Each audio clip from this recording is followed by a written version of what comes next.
artiste comédien. On a les canamènes TV, à l'émission, il y a les livres du Founa, Papa Joker et Général du Saint-Calvenet.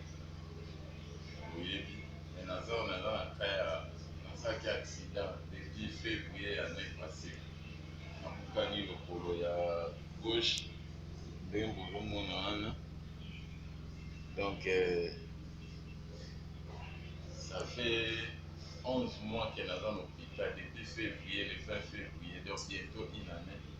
Ça a une opération 2 fois, mais ici.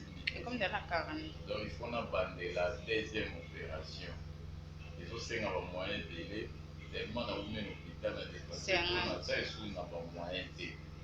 Il y a un aussi en musulman soit mort, musulman soit c'est que la main, ça n'a pas si on veut que sous un maille, on bénit un numéro en gaille, ou il faut pas opérer, il va vraiment urgent, il faut pas opérer. On bénit un numéro en gaille 089 011 74 52 089 011 74 52 ce que bengi au ngai en tout cas c'est mon kongola bino vraiment les soumis na bino au ça na bien comment finir ça plus tard